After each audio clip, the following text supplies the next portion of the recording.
For over a century, the name Johnson meant one thing: safety. It meant pure, white cleanliness. That was the legacy they promised to the world. But today, that reputation is in ruins. Instead of safety, they have left behind a historic crisis of trust. The accusation is simple and terrifying. They are accused of poisoning their own customers.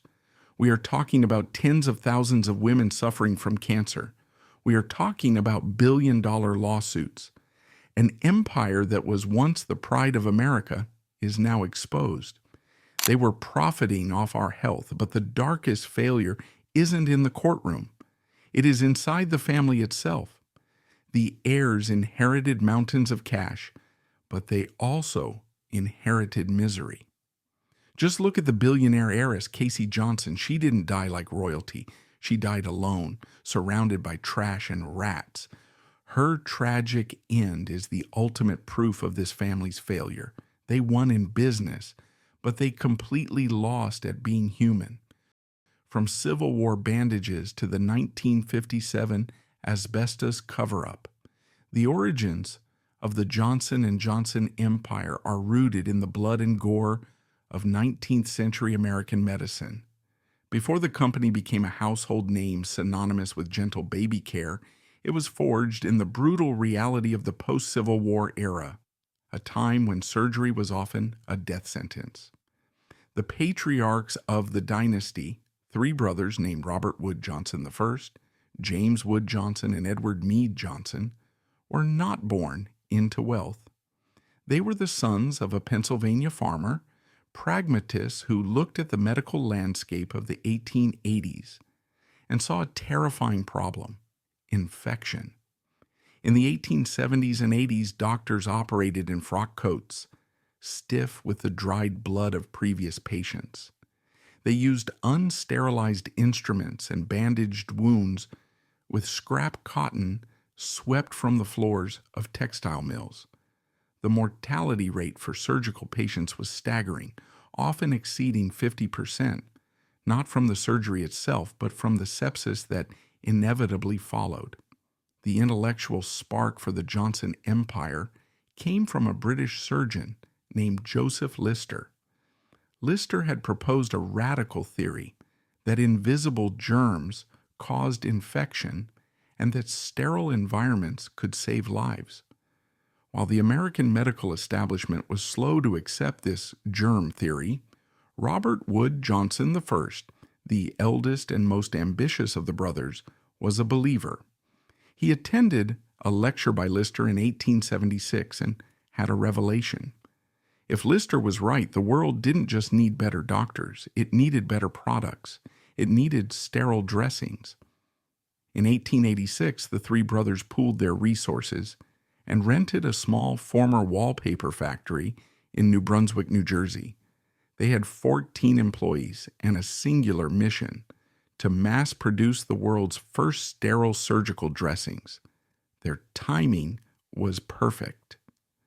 As the medical community slowly embraced antisepsis, Johnson & Johnson was the only company ready to supply the demand. They produced sterile cotton, gauze, and sutures sealed in germ-proof packaging. They published manuals on how to perform sterile surgery, effectively teaching American doctors how to wash their hands. By 1890, they were no longer a small startup. They were the standard bearers of modern American medicine. But the product that would define their legacy and their liability was discovered almost by accident. In the early 1890s, customers began complaining that the company's medicated plasters, sticky patches used for pain relief, were causing skin irritation. The company's scientific director, Fred Kilmer, investigated and found that the irritation was caused by the adhesive. He suggested sending patients a small tin of Italian talc to soothe the skin. The talc worked. It worked so well that customers began asking to buy the powder separately. Mothers discovered it was miraculous for treating diaper rash on infants. In 1894, the company launched Johnson's baby powder. They packaged it in a distinctive tin, later plastic bottle, and marketed it with the slogan, "Best for baby, best for you. It was a marketing masterstroke. The scent of the powder, a clean floral musk, became the olfactory imprint of childhood for generations of Americans. It wasn't just a product, it was a symbol of maternal love and hygiene. It transformed Johnson & Johnson from a medical supply company into a consumer goods giant. However, the geology of talc contained a deadly secret. Talc is a soft mineral mined from the earth. In the ground, talc deposits are often found naturally intertwined with veins of another mineral, asbestos. Asbestos is a potent carcinogen. When inhaled or applied to the body, its microscopic fibers can embed themselves in the lungs, causing mesothelioma, or travel to the reproductive organs, causing ovarian cancer. For the first half of the 20th century, this risk was largely unknown or ignored. The Johnson brothers built their fortune on the assumption that their pure white powder was harmless. The company expanded rapidly. Robert Wood Johnson. I died in 1910, leaving the company to his brother James and eventually to his son, Robert Wood Johnson II, known as the General. The General was a complex figure, a dynamic leader who served in World War II and championed corporate responsibility. He wrote a famous corporate credo in 1943, declaring that the company's first responsibility was to the mothers and fathers who use our products. He solidified the company's reputation as the most trusted brand in America. But in the 1950s, the first cracks in the purity narrative began to appear in the company's own laboratories. In 1957, a consulting laboratory hired by J&J tested samples of talc from their Italian supplier. The lab report, which would remain buried in corporate files for decades, contained a chilling finding. The talc contained fibrous and acicular particles. These were tremolite needles, a form of asbestos. This was the moment of moral choice. In 1957, the link between asbestos and cancer was not yet public knowledge, but the danger of asbestos to lung health was known in industrial circles. A company guided by the General's credo might have paused. They might have switched to cornstarch, a safe alternative. They might have warned the public. Johnson & Johnson did none of those things. Internal memos from this period reveal a company obsessed with protecting its golden egg. Baby powder was a high-margin product that acted as a gateway for brand loyalty. If mothers trusted the powder, they bought the lotion, the shampoo, and the bandages. To admit that the powder was contaminated would be to destroy the trust that was the company's most valuable asset. So, they chose silence.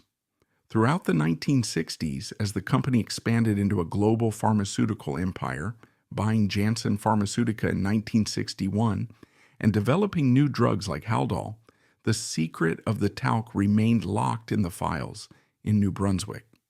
The executives convinced themselves that the amounts of asbestos were trace or negligible.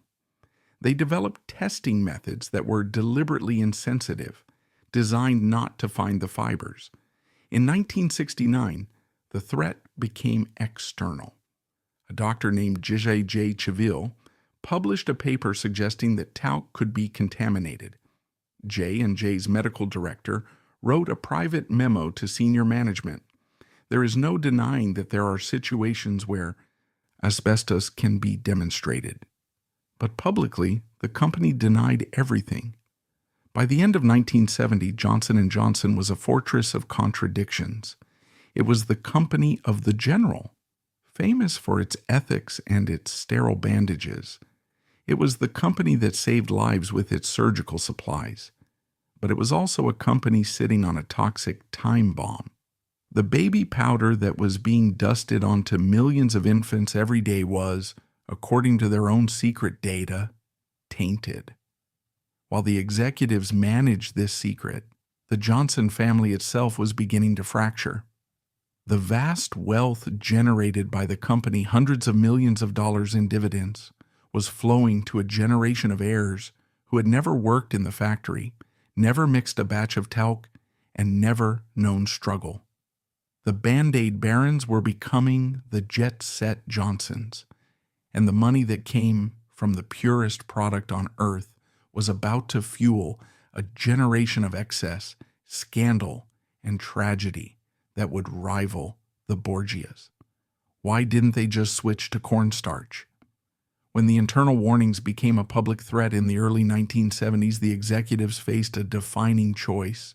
Instead of switching to cornstarch, a safe plant-based alternative, they chose to construct a sophisticated scientific mirage. The architecture of this cover-up was built on a specific technical deception regarding testing methods. In the early 1970s, the FDA was considering regulating the amount of asbestos allowed in cosmetic talc. J&J's scientists knew that if the FDA mandated the use of transmission electron microscopy, TEM, the most sensitive testing method available, the asbestos in their talc would be detected. The fibers were microscopic, often hidden within the talc platelets, but under an electron microscope, they were undeniable. So J&J launched a quiet, aggressive lobbying campaign to rig the game. They urged the FDA to adopt a different testing standard, X-ray diffraction, XRD. This method was cheaper and faster, but it had a critical flaw. It was notoriously insensitive. It required a relatively large amount of asbestos to register a positive result. Using X-ray diffraction to find trace asbestos was, as one scientist later described it, like trying to weigh a needle on a truck scale. The needle is there, but the scale says 0.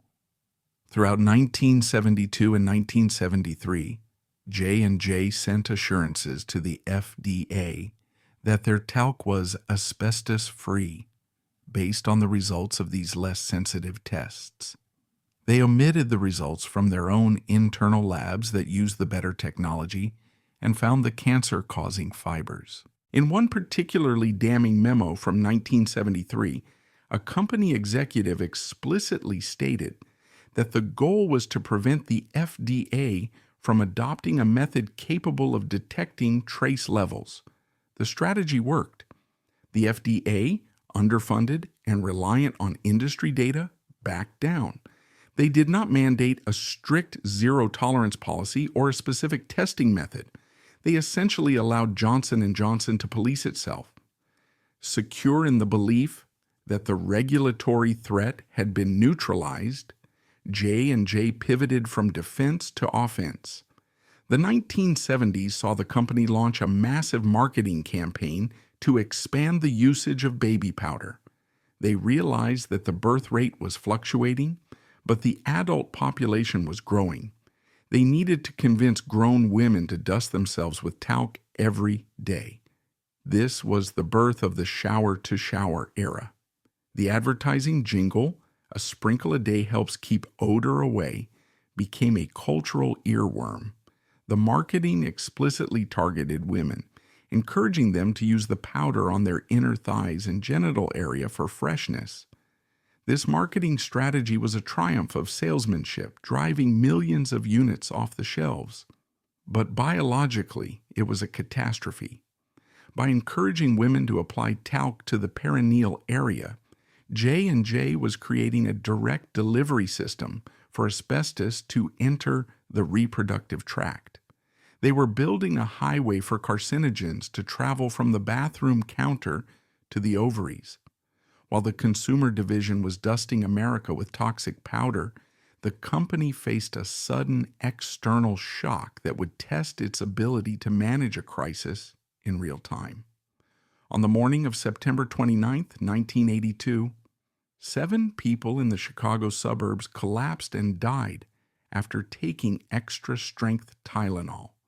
Police investigators quickly discovered that the capsules had been tampered with. Someone, a madman who was never caught, had opened the bottles on store shelves, removed the medicine, and replaced it with lethal doses of potassium cyanide. Panic swept the nation. Tylenol was the best-selling painkiller in America. Johnson & Johnson faced a nightmare. Their flagship product was killing their customers. The stock price plummeted. Marketing experts predicted the brand was dead. But James Burke, the CEO of Johnson & Johnson, executed a response that would become a legend in business schools. He ordered an immediate total recall of every bottle of Tylenol in the United States, 31 million bottles, valued at over $100 million. He went on television, transparent and contrite. He introduced the world's first tamper-resistant packaging. The media hailed James Burke as a corporate saint. He was the embodiment of the company's credo, a man who put public safety above profit. Johnson & Johnson was crowned the most trusted company in America. But this canonization hid a grotesque irony. While James Burke was being celebrated for spending $100 million to save the public from an external poison, cyanide put there by a killer, the company was simultaneously spending millions to hide an internal poison, asbestos put there by nature, that was arguably far more dangerous. The Tylenol recall bought Johnson & Johnson a reservoir of public goodwill so deep that it effectively inoculated them against scrutiny for the next 30 years. Who would believe that the heroes of 1982 were secretly poisoning babies? The halo effect of the Tylenol response blinded regulators and consumers to the rot in the talc division. It was the perfect cover. The company used the capital of trust earned by the Tylenol recall to subsidize the golden lie of the baby powder. Secure in the titanium-plated reputation earned by the Tylenol recall, Johnson & Johnson spent the late 1980s aggressively pivoting its business model. The executives realized that while consumer goods like powder and bandages offered steady, reliable cash flow, they were low-growth commodities. To satisfy Wall Street's hunger for double-digit returns, the company needed to dominate the high-margin world of prescription pharmaceuticals. They wanted blockbusters, drugs that could generate $1 billion a year. They turned their attention to the lucrative and morally flexible field of psychiatry. In 1993, J&J's subsidiary, Janssen Pharmaceutica, launched a new antipsychotic drug called risperidone. Like Eli Lilly's Zyprexa, which would follow a few years later, risperidone was an atypical antipsychotic designed to treat schizophrenia in adults.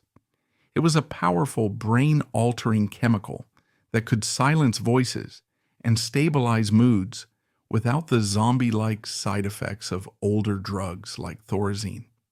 But J&J had a problem. The market for adult schizophrenia was relatively small, affecting only about 1% of the population. A drug limited to that 1% could be profitable, but it would never be the empire-building sun god that the board demanded. To achieve the sales targets, risperidone needed to be taken by more people. The executives looked at the demographics and identified two massive, vulnerable, and entirely unapproved populations: the elderly and children. This ambition birthed a marketing campaign that would rival the Viva Zyprexa scandal in its depravity. J&J created specialized sales teams dedicated to pushing risperidone for off-label uses. Off-label marketing, promoting a drug for a use not approved by the FDA, is strictly illegal. But the potential profits were so enormous that the company treated the law as a suggestion. They targeted nursing homes first. Sales reps were instructed to pitch risperidone to geriatricians not as an antipsychotic, but as a solution for agitation in dementia patients. They sold it as a chemical restraint, a way to keep confused seniors quiet in their wheelchairs. This was done despite internal knowledge that the drug increased the risk of stroke and death in elderly patients. The company prioritized the convenience of nursing home staff over the lives of the residents. Simultaneously, and even more controversially, they targeted pediatricians. J&J wanted Risperdal to be the go-to drug for children with autism, ADHD, or conduct disorders. They envisioned a world where a child acting out in class or struggling with focus would be medicated with a powerful antipsychotic. But Risperdal had a side effect that was uniquely horrifying for young boys. The drug worked by blocking dopamine, which in turn caused the pituitary gland to release massive amounts of prolactin, the hormone that stimulates breast development and milk production in women. In young boys taking Risperdal, this hormonal surge caused a condition called gynecomastia. Male children began to grow female breasts, sometimes as large as a D cup. J&J knew about this risk. Clinical trials conducted in the early 90s had shown the spike in prolactin levels. But just as they had done with the asbestos in the talc, the company chose to bury the data. They scrubbed the warning labels. They instructed their sales reps to downplay the hormonal effects as statistically insignificant. They even allegedly manipulated the data tables in studies published in medical journals to hide the correlation. They prioritized the capture of the pediatric market over the physical and psychological development of the children they were medicating. Thousands of boys were left with permanent physical deformities and deep psychological scars, victims of a marketing plan designed to boost quarterly earnings. While the pharmaceutical division was creating a chemical generation of young boys with gynecomastia, the consumer division, the guardians of the sacred baby powder, was facing a quiet demographic crisis of its own. By the early 1990s, the internal sales data at Johnson & Johnson revealed a troubling trend. White women were stopping the use of baby powder. Health consciousness was rising, and although the asbestos link had been successfully suppressed from the mainstream news, vague rumors and a general shift toward cornstarch-based products were eroding the customer base in affluent white suburbs. The golden egg was tarnishing. Faced with declining sales for their highest margin product, the marketing executives in New Jersey did not accept the attrition. They redirected their target. In a move that would later be cited in courtrooms as evidence of racial malice, Johnson & Johnson launched a strategic pivot to market their talc aggressively and specifically to Black and Hispanic women. Internal memos from 1992 and 1994, later unearthed during litigation, were explicit. They identified ethnic markets as the growth opportunity for the brand. The company poured millions into advertising campaigns focused on African American magazines like Ebony and Essence, and distributed samples in black churches and beauty salons in cities like Chicago, New Orleans, and Memphis. The messaging was subtle but powerful. It linked the use of baby powder not just to hygiene, but to freshness and personal dignity. They preyed on cultural norms within these communities regarding grooming and scent, cementing the daily dusting of talc as a generational ritual passed from grandmothers to mothers to daughters. They handed out coupons in low-income neighborhoods, ensuring that the product remained a staple in black households, even as it disappeared from white ones. This racial targeting was wildly successful. Sales in these demographics soared, propping up the brand's profitability even as other segments declined, but it also concentrated the risk. By flooding specific communities with a product they knew, or should have known, contained carcinogens, J&J was effectively concentrating the future cancer cluster. The golden lie was no longer just a corporate deception. It had become a mechanism of environmental racism. The women who trusted the brand the most, who used the powder most heavily and most intimately were the ones who would eventually pay the highest price. Simultaneously, as the consumer division was racially profiling its customer base to shore up talc sales, the corporate hunger for blockbuster growth drove the company into a disaster in its gastrointestinal division. In 1993, Johnson & Johnson launched Propulsid, Cisapride, a drug designed to treat severe nocturnal heartburn. Propulsid was marketed not merely as a medicine, but as a lifestyle miracle, a pill that allowed patients to eat pizza or drink wine before bed without consequence. It was the pharmaceutical answer to gluttony. Sales exploded, reaching nearly $1 billion annually. It became a staple prescription for millions of Americans, including, controversially, infants with acid reflux. But Propulsid had a terrifying flaw hidden in its chemistry. It messed with the electrical rhythm of the heart. It caused long QT syndrome, a condition that could lead to sudden fatal cardiac arrhythmias.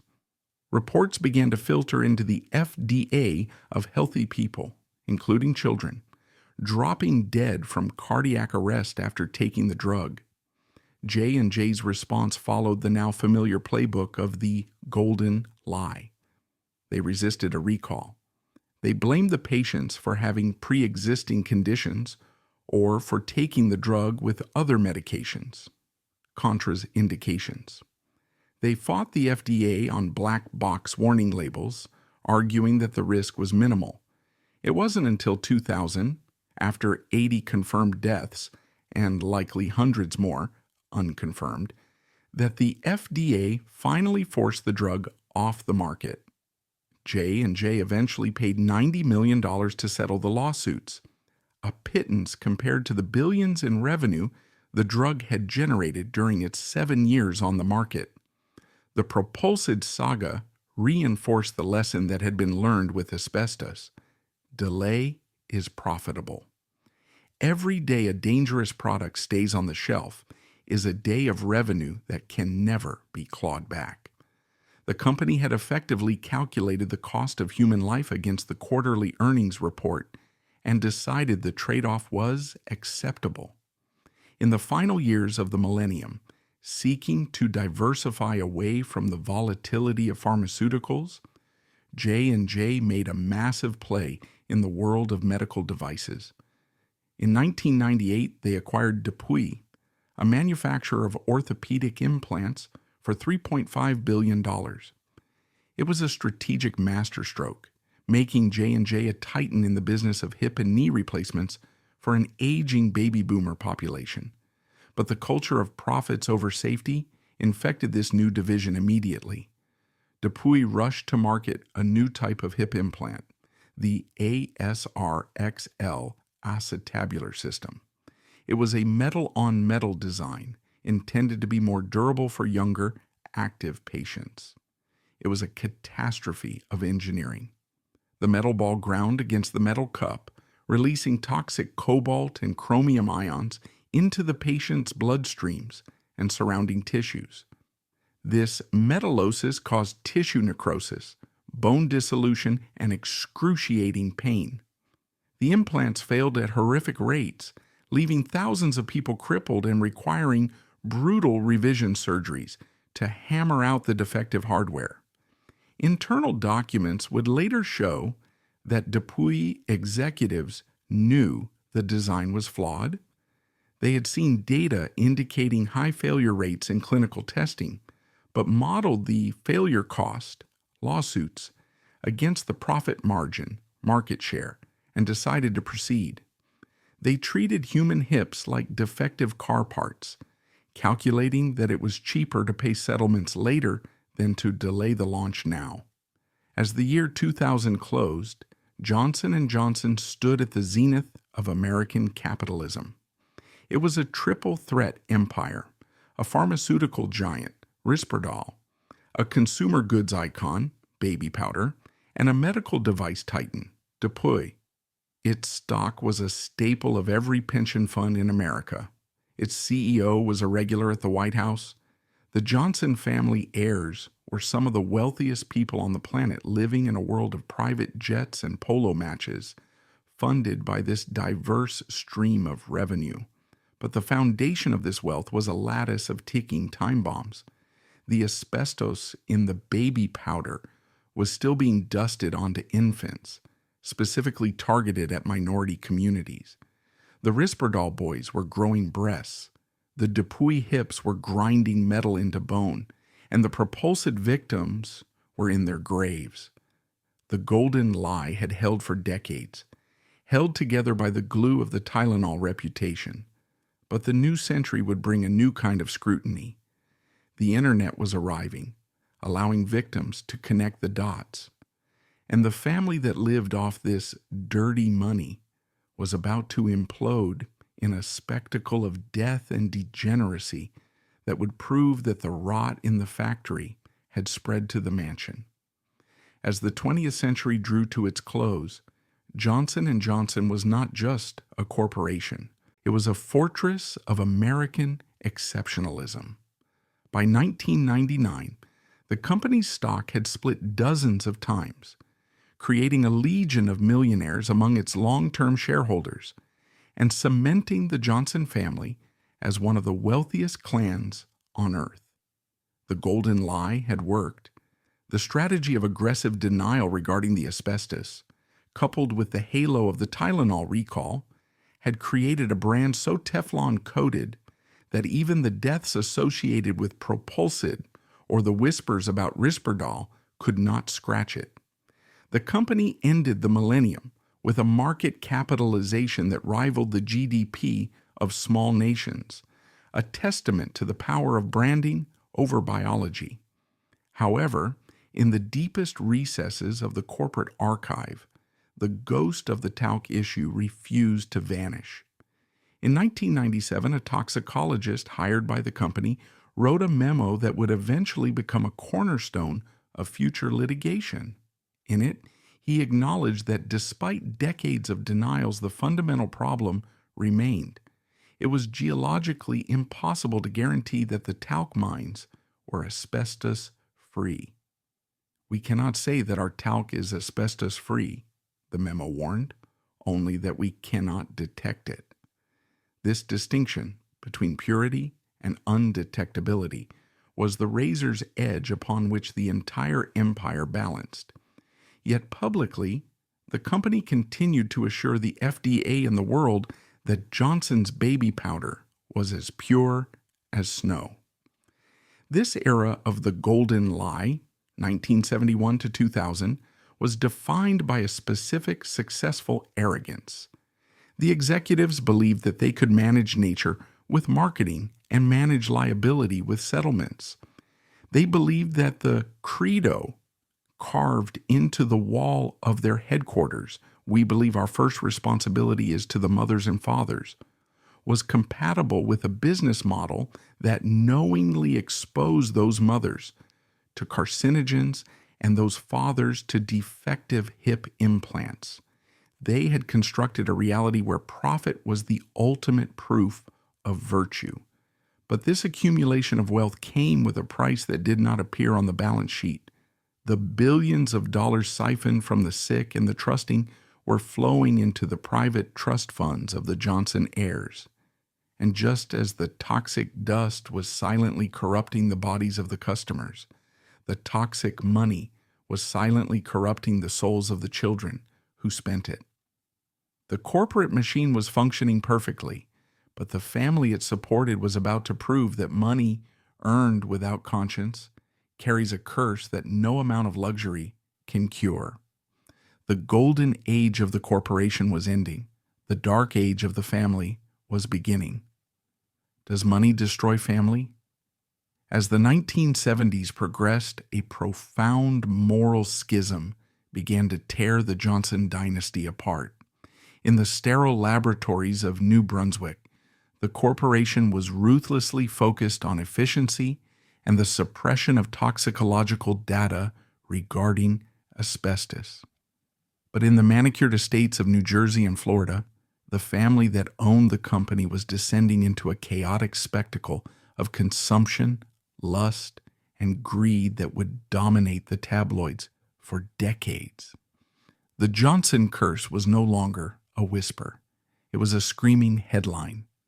The river of dividends flowing from the sale of baby powder, hundreds of millions of dollars annually, was landing in the accounts of a generation of heirs who were entirely untethered from the source of their wealth and increasingly from reality itself.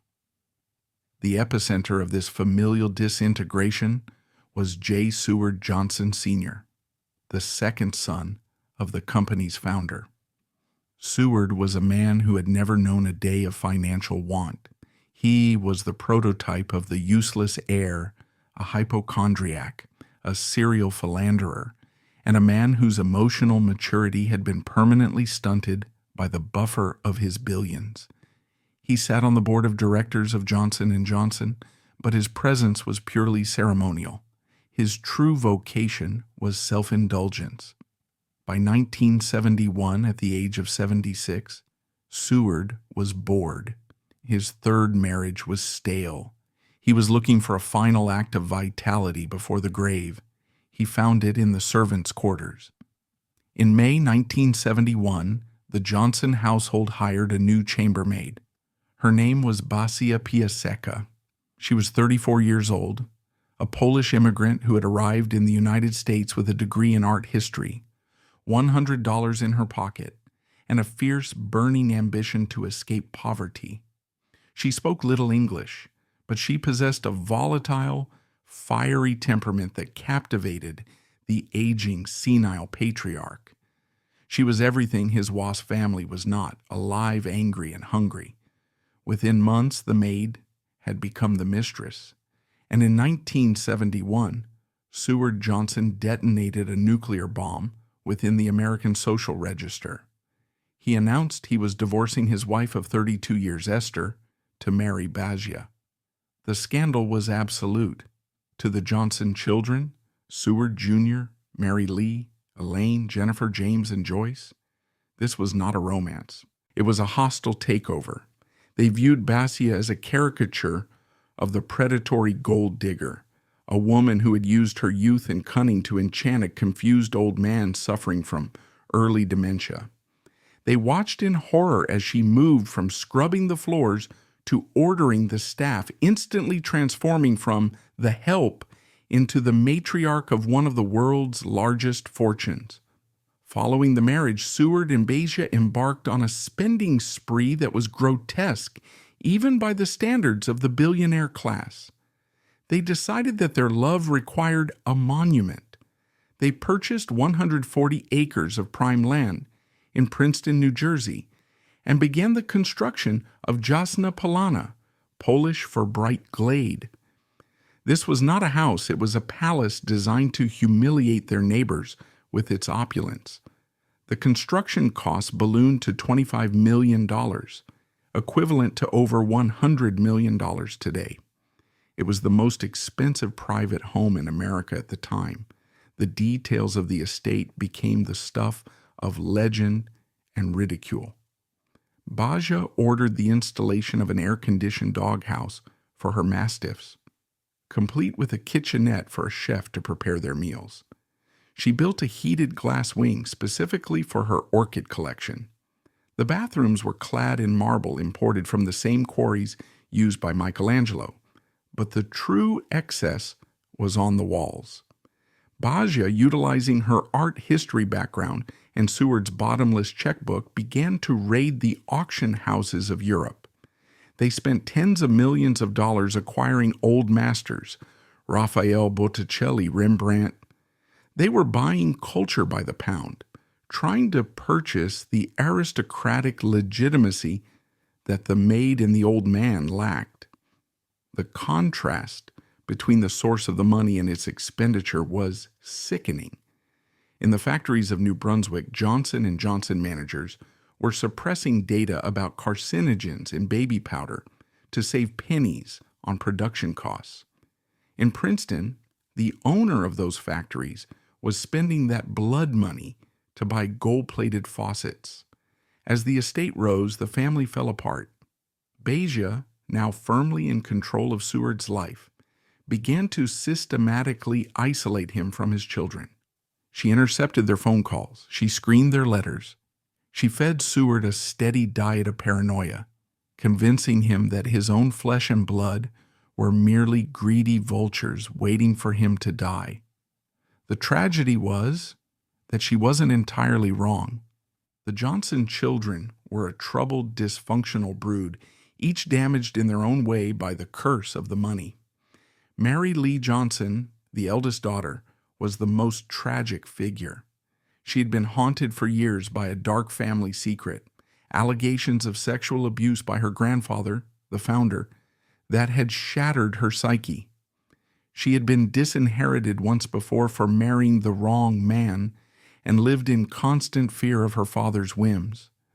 Seward Jr., the namesake, was a lost soul who tried to escape the pressure by becoming a sculptor, but found himself trapped in a cycle of financial dependency and failed business ventures.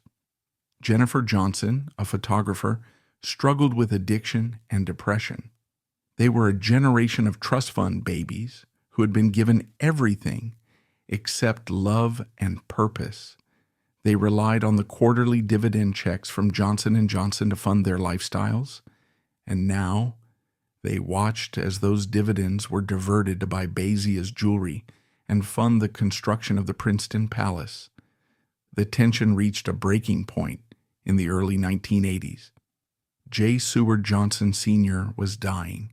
He was riddled with cancer, his mind foggy with pain and medication.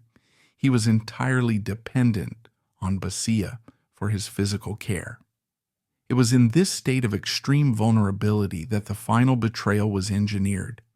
Basia brought in a new team of lawyers, replacing the old family retainers who had protected the children's interests. In a series of meetings at Jasna Polana, while Seward lay in his sickbed, the lawyers drafted a new last will and testament. The terms of this new will were a declaration of war.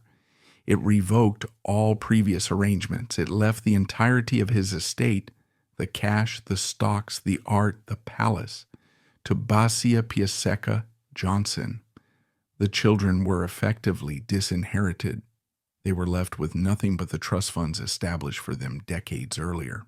While these trusts were substantial, generating millions a year in income, they were a pittance compared to the principal fortune of $400 million, roughly $1.2 billion today, that Seward controlled. The bulk of the Johnson & Johnson fortune was about to pass out of the Johnson bloodline forever.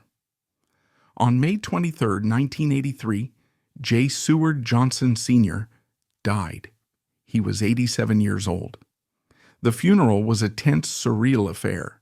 The children stood on one side of the grave, the young widow on the other. There was no grief, only calculation. The air was thick with unspoken threats. As the dirt hit the coffin, the ceasefire ended. Within days, the children filed a legal challenge to the will in the Manhattan Surrogates Court. They alleged that their father had been mentally incompetent when he signed the document. They alleged that Basia had used undue influence, terrorizing and manipulating a dying man to steal their birthright. They claimed she had physically abused him, screaming at him until he signed what she wanted. This filing triggered the most expensive, vicious, and public will contest in the history of the United States.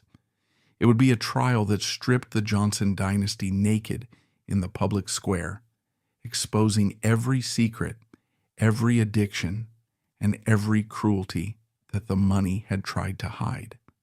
The War of the Roses had begun, and the curtain was about to rise on a spectacle of greed that would shock the nation. The legal war that erupted in the Manhattan Surrogates Court in 1986 was not merely a dispute over probate. It was a public autopsy of the American aristocracy. The trial, formerly known as the In Re Estate of J. Seward Johnson, became the most expensive, sensational, and voyeuristic will contest in the nation's history. For 4 months, the courtroom was packed with reporters from the New York Times, Vanity Fair, and the tabloids, all eager to chronicle the disintegration of a dynasty that had once been the epitome of discretion. The strategy of the Johnson children, Seward Jr., Mary Lee, and their siblings, was scorched earth.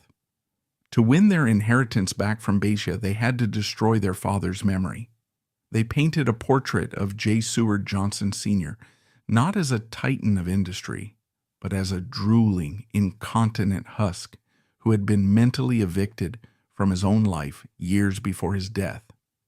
They paraded expert witnesses who testified to his senility, his confusion, and his utter dependence on Basia. They argued that the last will was not an expression of his wishes, but a document of his terror, signed by a man who was afraid his nurse-wife would abandon him to die alone if he refused. But Basia's defense team, led by the formidable Shearman and Sterling, fired back with equal ferocity. They turned the spotlight onto the accusers. They argued that the children were vultures who had ignored their father for decades, treating him as nothing more than a walking ATM. Under cross-examination, the heirs were forced to admit to a litany of personal failures that shattered the family's dignified image. The jury heard about Seward Jr.'s failed business ventures and his humiliating suicide attempt, jumping out a window only to survive. They heard about the chaotic, drug-fueled lives of the younger siblings. The defense painted a picture of a brood of ungrateful wastrels who were angry that their father had finally found happiness with a woman who actually cared for him. The trial reached its emotional nadir when the subject of Mary Lee Johnson was raised. The eldest daughter's lawyers introduced allegations of incestuous abuse that had haunted the family for generations, suggesting a cycle of trauma that had poisoned the bloodline long before Basia arrived. The courtroom became a theater of cruelty, where the price of admission to the family fortune was the public destruction of one's own dignity. As the legal fees climbed toward $24 million, a record for a civil trial at the time, the presiding judge, Marie Lambert, pushed for a resolution. She knew that a jury verdict would likely lead to a decade of appeals that would drain the estate dry. Just minutes before the jury was set to deliberate, in the summer of 1986, a deal was struck in the judge's chambers. The settlement was a resounding victory for the outsider. Basia Piasecka Johnson walked away with $340 million, roughly $1 billion today, and the keys to the Jasna Polana estate. The children were given a settlement of roughly $40 million to split among themselves. It was a fortune by the standards of ordinary people, but a pittance compared to what they felt was their birthright. The maid had beaten the dynasty. The will contest of 1986 officially ended the era of the Johnson family as a unified entity. The siblings took their money and scattered, retreating into their private enclaves in Florida, New York, and London. But the trauma of the trial lingered like a toxic residue. The next generation, the grandchildren of Seward, grew up watching their parents destroy each other in court. They learned a terrible lesson that would define their lives. Money was the only thing that mattered, and family was the enemy. This toxic inheritance shaped the life of Jamie Johnson, a great-grandson of the founder. Born into this fractured clan, Jamie grew up with immense wealth, but a deep sense of alienation. He saw the paranoia that gripped his relatives, the fear that everyone was out to get their money, and the profound unhappiness that the baby powder fortune seemed to generate. In 2003, at the age of 23, Jamie committed the ultimate act of class betrayal. He picked up a camera and made a documentary titled Born Rich. The film was a cultural grenade thrown into the parlor of the American elite. Jamie turned the lens on his own peers, interviewing heirs to the Vanderbilt, Trump, and Newhouse fortunes about the taboos of inherited wealth. But the most searing moments were the scenes involving his own family. He filmed his father, Jim Johnson, Seward's son, advising him never to discuss money with outsiders, advice Jamie was actively ignoring by making the movie. He captured the vacuousness, the suspicion, and the aimlessness of the heirs.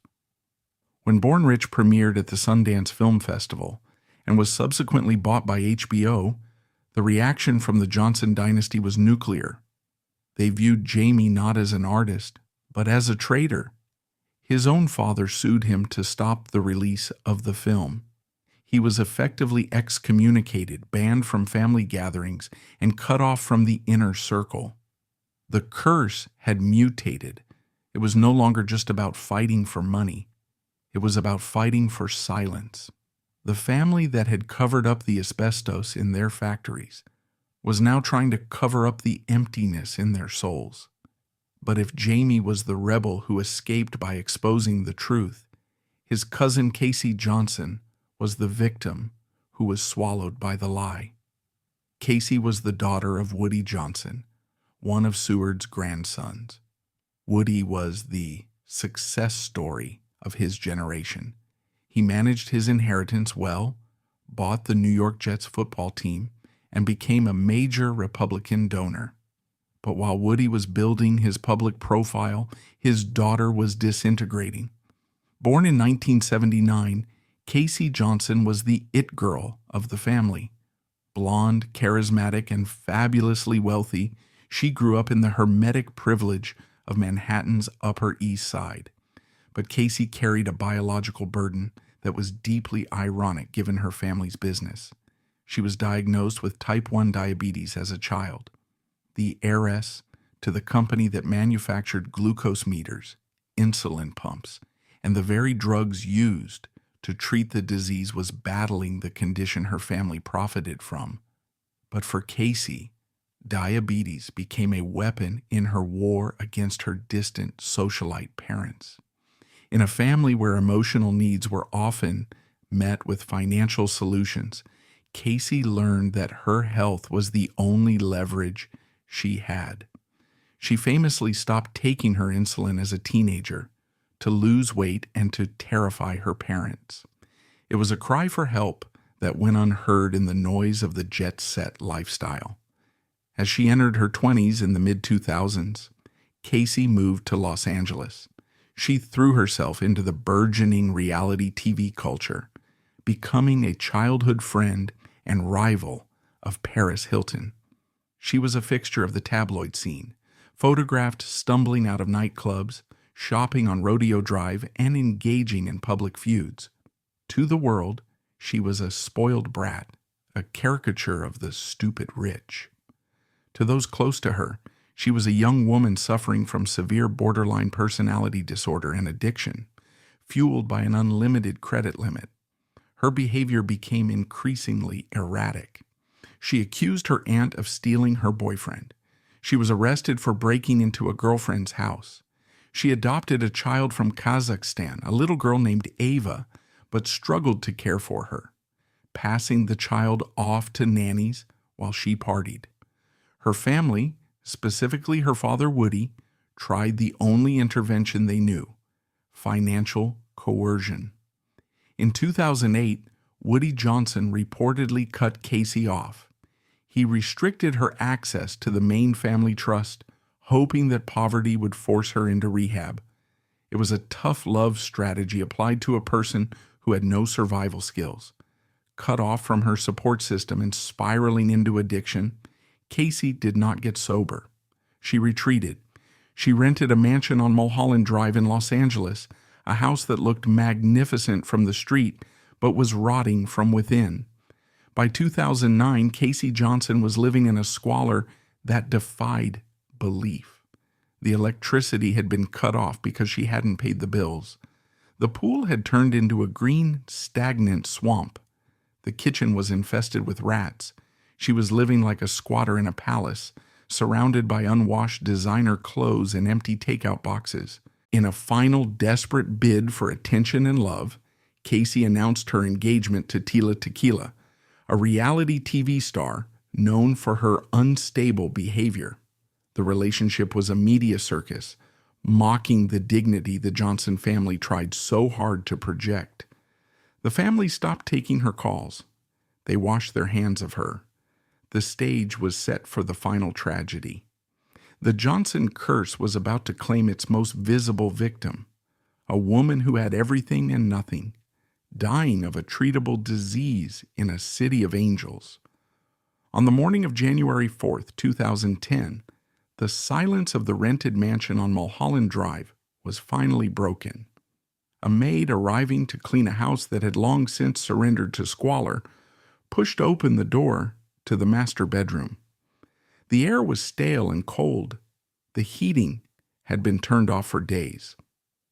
Lying on the bed, surrounded by a chaotic nest of designer clothes, empty prescription bottles, and the debris of a life lived without limits, was the body of Casey Johnson. She had been dead for several days. The news of her death tore through the tabloid ecosystem like a shockwave.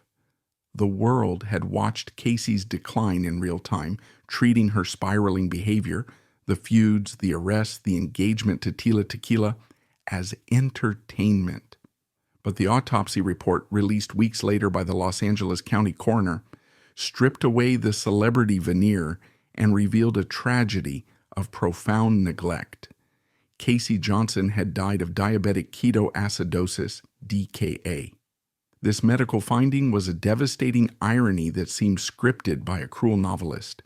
The Johnson dynasty had built a significant portion of its fortune on the medical industrial complex. Johnson & Johnson's subsidiary, LifeScan, was a global leader in diabetes management, manufacturing the very blood glucose meters and monitoring systems that were designed to prevent exactly this kind of death. Casey Johnson, the heiress to this empire, had access to the best doctors, the best technology, and the best drugs money could buy. Yet, she had died the same death as a person living in extreme poverty. The coroner's report suggested that Casey had simply stopped taking her insulin. In the chaotic final weeks of her life, cut off from her family and consumed by her mental health struggles, she had lost the will to perform the basic biological maintenance required to stay alive. Her death was not a suicide in the traditional sense, but a passive surrender. It was the ultimate manifestation of the Johnson curse. The wealth that should have protected her had instead insulated her from reality until it was too late. The money had allowed her to live in a bubble where she believed the rules of biology did not apply to her, just as her ancestors believed the rules of toxicology did not apply to their baby powder. The reaction of the Johnson family was swift and hermetic. Woody Johnson, her father, issued a brief, pained statement asking for privacy. The funeral was a closed affair, a stark contrast to the public spectacle of Casey's life. The clan closed ranks. There was no public reckoning, no discussion of the mental health and addiction issues that had plagued the heirs for generations. The tragedy was buried, just as the asbestos data had been buried. Casey's death in 2010 marked the grim conclusion of the War of the Roses era. The generation of heirs who had fought the Basia will contest in the 1980s were now aging, and their children, the generation of the void, were either dead, exiled like Jamie Johnson, or quietly spending their dividends in the shadows. The family had survived the scandals of the bedroom and the courtroom, but they were morally hollowed out. They were a collection of billionaires who had everything but each other. As the earth settled over Casey Johnson's grave, a new and far more dangerous chapter was beginning for the source of their wealth. The year 2010 was not just the end of the heiress, it was the beginning of the corporate killer. While the family was mourning in private, the lawyers for thousands of women dying of ovarian cancer were quietly assembling the evidence that would prove the Johnson fortune was built on a poisoned foundation. The asbestos in the baby powder, the metal in the hips, and the opium in the supply chain were about to explode into the public consciousness. The curse was moving from the mansion to the boardroom, and this time the body count would not be limited to a single heiress. The opioid kingpin and the Texas two-step bankruptcy scheme. While the family was disintegrating in the tabloids, the corporate machine was busy fighting a war on a different front, concealing the truth about the company's most iconic product. As the year 2010 dawned, Johnson & Johnson appeared to the casual observer and the Wall Street analyst to be an unshakable pillar of the global economy. It was one of only 3 companies in the United States with a AAA credit rating, a status it shared with Microsoft and ExxonMobil. Its stock was the bedrock of retirement portfolios, and its reputation, burnished by the Tylenol recall and decades of baby powder nostalgia, was pristine. But beneath this titanium veneer, the golden lie that had sustained the company for 40 years was beginning to disintegrate. The silence regarding the asbestos in the talc, purchased with lobbying and rigged testing protocols in the 1970s, was about to be broken not by a federal regulator, but by a 49-year-old physician's assistant from Sioux Falls, South Dakota, named Dean Berg. Dean Berg was the patient zero of the legal catastrophe that would eventually engulf the dynasty. In 2006, she was diagnosed with advanced ovarian cancer. Like millions of women of her generation, she had used Johnson's baby powder and shower to shower daily for decades, dusting her perineum every morning as part of a hygiene ritual she had learned from her mother. When her doctor suggested a potential link between talc use and ovarian cancer, Berg was stunned. She had always assumed the white powder was harmless. She filed a lawsuit in federal court. It was a lonely, quixotic battle. J&J's legal team, a phalanx of high-priced litigators from New York, descended on South Dakota. They offered her a settlement, reportedly $1.3 million, but with a catch. She had to sign a confidentiality agreement. She had to stay silent. In a moment of moral clarity that would eventually cost the company billions, Dean Berg refused the money. She told her lawyers she didn't want a payoff. She wanted a verdict.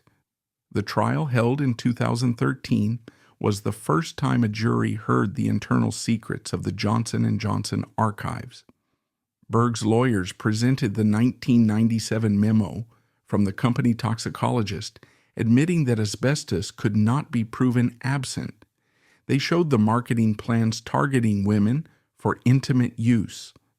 The jury returned a verdict that was a legal oddity but a moral earthquake. They found Johnson & Johnson guilty of negligence for failing to warn consumers about the cancer risk, but they awarded Berg $0 in damages. J&J publicly declared victory, spinning the zero damages as proof that their product was safe. But privately, the legal department in New Brunswick was terrified. The jury had officially stamped the company as negligent. The negligence finding was blood in the water for the plaintiff's bar. Lawyers across America realized that the fortress could be breached. While the legal storm over talc was gathering strength in the Midwest, a second, even darker scandal was metastasizing in the background, one that linked the Band-Aid company to the deadliest drug crisis in American history, the opioid epidemic. Most Americans knew Johnson & Johnson for baby shampoo and Tylenol. Few knew that the company was also the hidden kingpin of the raw materials for the entire opioid industry. Through its subsidiaries, Noramco and Tasmanian Alkaloids, J&J was the leading global supplier of the narcotic raw materials, the high-potency opium poppies, used to manufacture oxycodone and hydrocodone. For decades, J&J had grown a special genetically modified strain of Norman poppies in Tasmania, Australia. These poppies were rich in thebaine, a critical precursor chemical needed to synthesize semi-synthetic opioids like OxyContin. J&J processed these poppies and sold the active ingredients to other companies, including Purdue Pharma. In effect, Johnson & Johnson was the arms dealer in the opioid war. They didn't just sell their own opioid products, like the Duragesic fentanyl patch and the Nucynta pill. They supplied the bullets for everyone else's guns. In 2015, as the opioid death toll mounted, the state of Oklahoma began to investigate the roots of the crisis. Attorney General Mike Hunter decided to look beyond the Purdue Pharma sales reps and examine the supply chain. He discovered that J&J wasn't just a passive supplier, they were an active evangelist for opioids. Hunter found evidence that J&J had funded front groups like the American Academy of Pain Management to push the narrative that pain was undertreated. He found marketing materials for the Duragesic patch that downplayed the risks of addiction. He realized that while the Sacklers were the face of the crisis, Johnson & Johnson was the engine.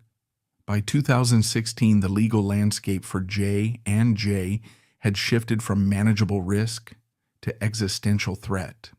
The talc litigation had moved from the frozen plains of South Dakota to the humid courtrooms of St. Louis, Missouri. The laws in Missouri were favorable to plaintiffs, allowing lawyers to bundle dozens of cases together into mass torts. A new industry of litigation sprang up. Billboards appeared on highways asking, "Do you have ovarian cancer? Did you use baby powder?"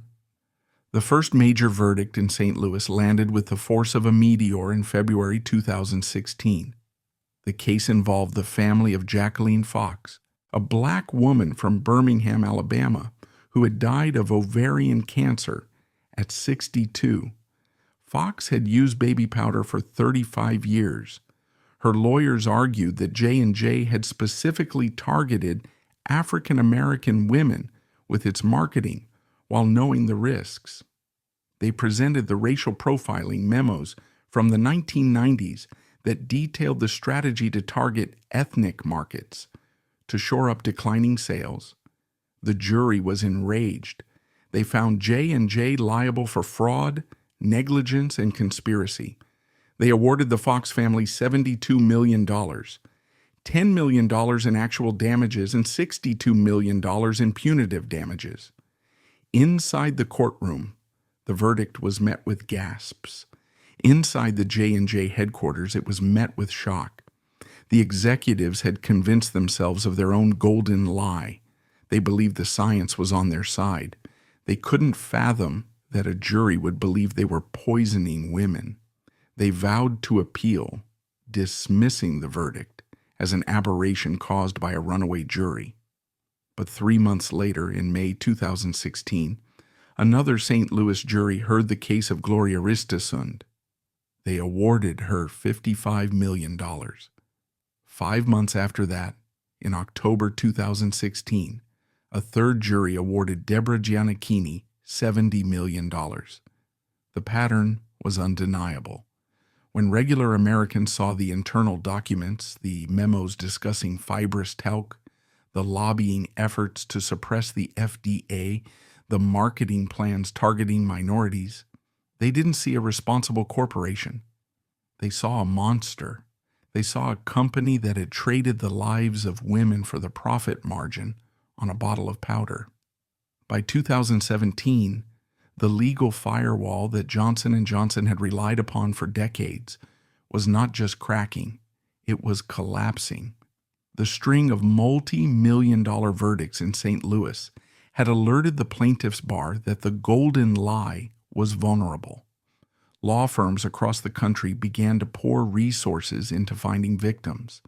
They ran television ads, set up hotlines, and combed through medical records.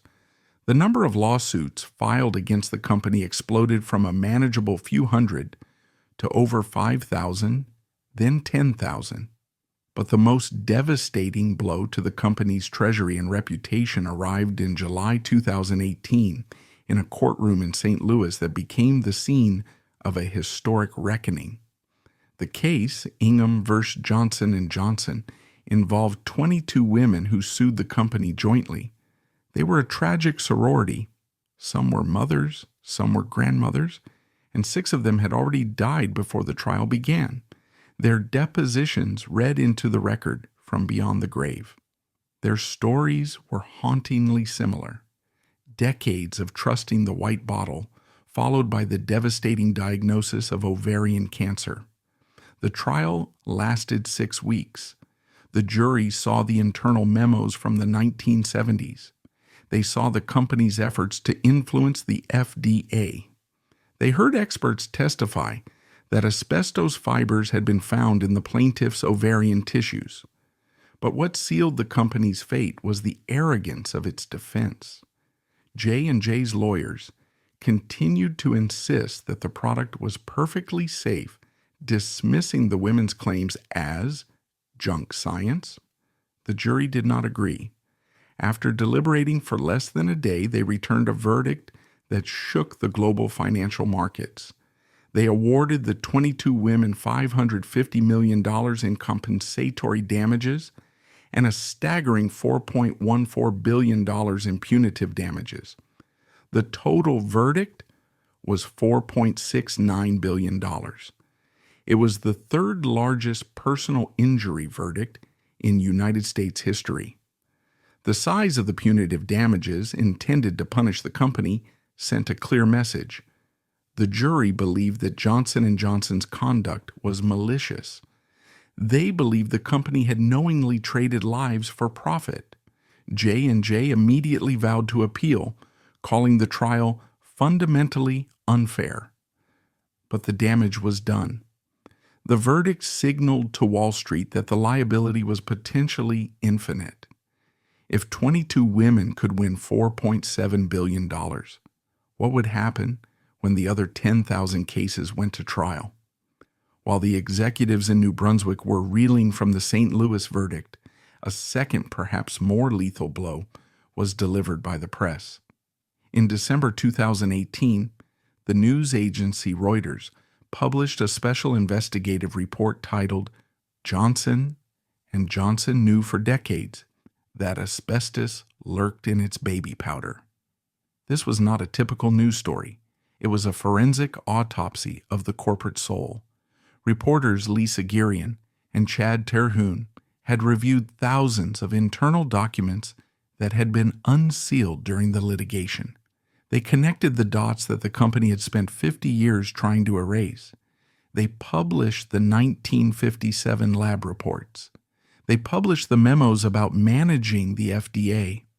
They proved that from at least 1971 to the early 2000s, the company's raw talc and finished powders sometimes tested positive for small amounts of asbestos, and that company executives, mine managers, scientists, doctors, and lawyers fretted over the problem and how to address it while failing to disclose it to regulators or the public.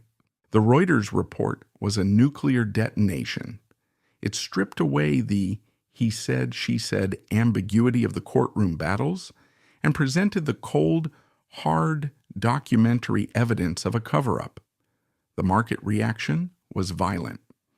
On the day the story broke, Johnson & Johnson's stock crashed by 10%, wiping out $40 billion in market value in a single trading session. It was the worst day for the stock in 16 years. The trust premium, the extra value investors placed on the J&J brand because of its reputation, evaporated instantly. As 2019 began, Johnson & Johnson was fighting for its life on 2 fronts. On the talc front, the lawsuits had swelled to nearly 15,000.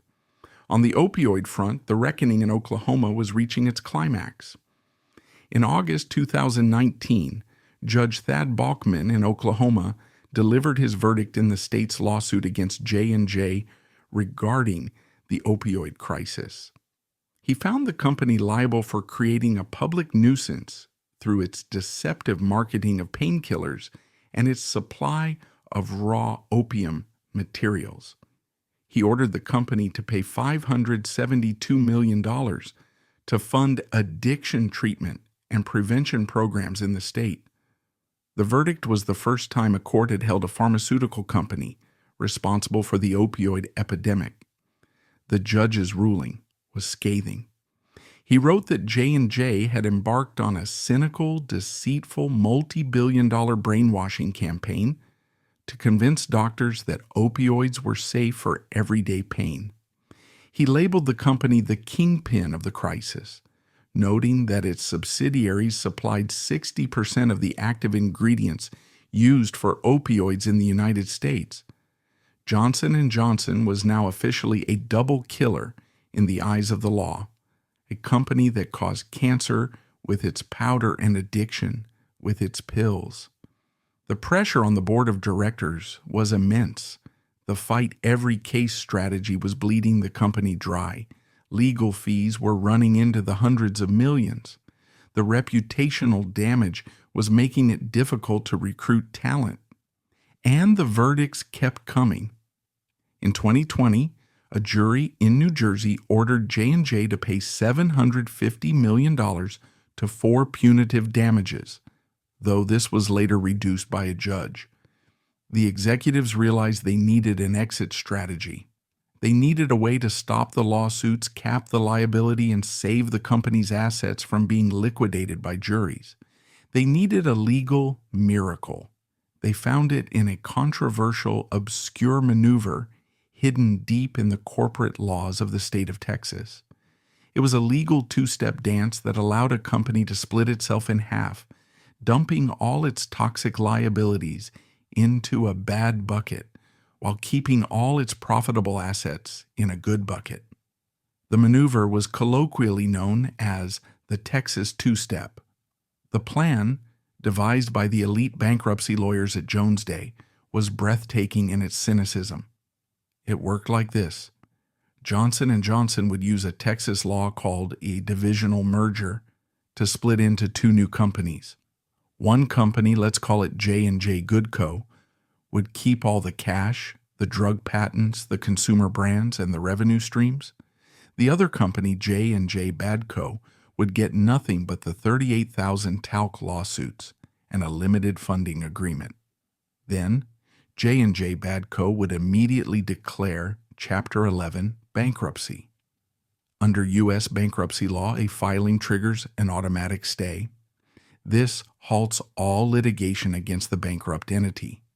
Because the lawsuits named the Bad Co. as the defendant, the trials would stop.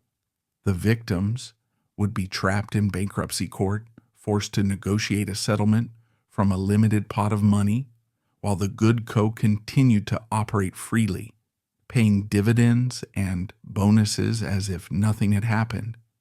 It was a legal quarantine. It was a way to amputate the gangrenous limb of liability and leave it in the trash, while the body walked away healthy. In May 2020, as a precursor to this strategy, J&J made a strategic retreat. They announced they would permanently stop selling talc-based baby powder in the United States and Canada. They claimed it was due to misinformation reducing demand, but legal analysts saw it for what it was. They were stopping the bleeding to prepare for the surgery. Then, in October 2021, they pulled the trigger. Over a frantic weekend, Johnson & Johnson executed the Texas two-step. They created a new subsidiary called LTL Management LLC, Legacy Talc Litigation. They transferred all the talc liabilities to LTL, and on October 14, 2021, LTL Management filed for Chapter 11 bankruptcy in North Carolina. The reaction from the victims was fury. Women who were dying of cancer, who had trial dates set for the coming months, were told their cases were frozen indefinitely. They were no longer plaintiffs. They were unsecured creditors in a bankruptcy proceeding for a company that hadn't existed a week earlier. Lawyers for the victims called it a fraudulent conveyance. They argued that J&J, a company worth $450 billion with $25 billion in cash on hand, was not bankrupt by any definition of the word. They argued that the company was abusing the court system to protect its assets from juries. The Texas two-step became the new battleground. It was no longer about science. It was about the integrity of the American justice system. Could a solvent, profitable corporation use bankruptcy to escape accountability for killing people? Throughout 2022, the battle raged in the bankruptcy courts. J&J offered to set up a $2 billion trust to settle all current and future claims. The victims rejected it, arguing that $2 billion was a fraction of what the cases were worth and wouldn't cover the medical bills of 40,000 women. In February 2023, a federal appeals court in Philadelphia delivered a stunning rebuke to the maneuver. The Third Circuit Court of Appeals dismissed LTL Management's bankruptcy filing. The judges ruled that the company was not in financial distress because it had the backing of its wealthy parent, J&J. They called the two-step a legal fiction and ordered the bankruptcy dismissed. It was a massive victory for the victims. The automatic stay was lifted. The lawsuits could resume. But Johnson & Johnson was not done. They were playing a game of attrition. They knew that every day of delay was a day that more plaintiffs died, reducing the payout. Within hours of the dismissal, they announced they would try again. They prepared a second bankruptcy filing, this time offering $8.9 billion. As the legal war dragged into 2023, the corporate killer had evolved into a corporate zombie, a company that could not die but could not escape the rotting flesh of its own history. The baby powder, the product that had built the dynasty, had become the poison that was slowly killing its creator. And while the lawyers argued over billions in court, the Johnson family heirs continued to cash their dividend checks, insulated from the carnage by layers of trusts and legal shields, living proof that in America, the only thing more powerful than the truth is the ability to pay for the delay. Is the Johnson dynasty finally over? By the spring of 2023, the corporate entity known as Johnson & Johnson had arrived at a moment of existential bifurcation. Following the rejection of their Texas two-step bankruptcy maneuver, the board of directors executed a strategic amputation even more radical than the bankruptcy filing.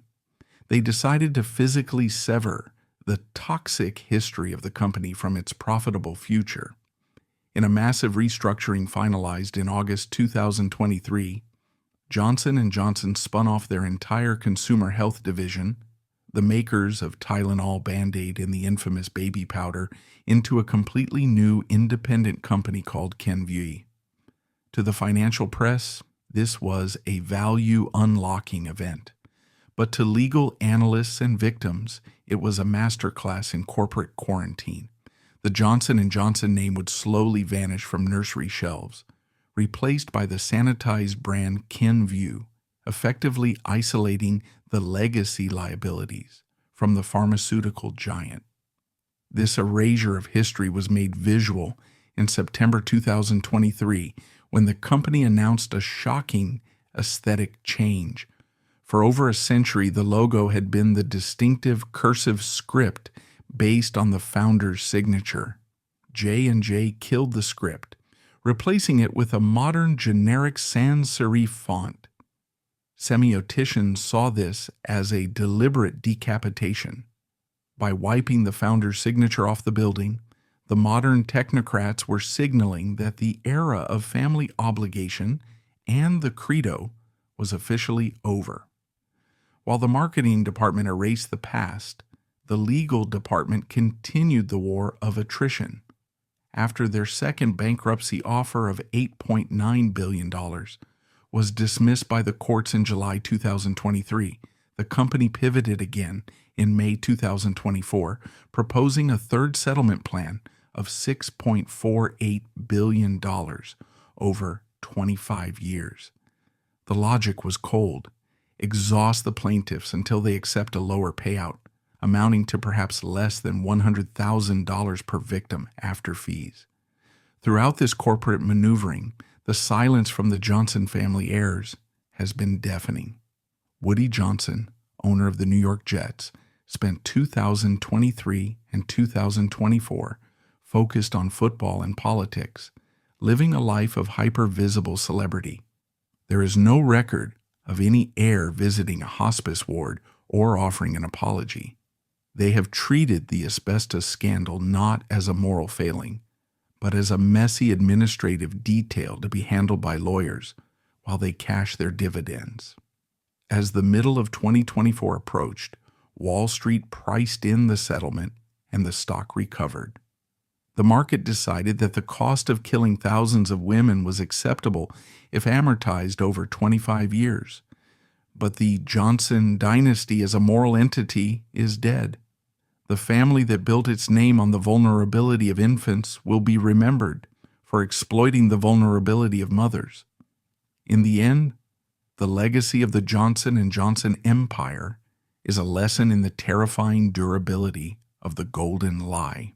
It proved that a corporation can hide a deadly secret for 50 years, profit from it, and eventually pay a fee to make it go away. The scent of baby powder has faded, replaced by the antiseptic smell of settlement agreements. The cursive script is gone. The family is silent. But the ghosts of the Band-Aid barons remain, trapped in the amber of their own greed. A permanent reminder that the most dangerous things in the world are often the ones that look the most innocent.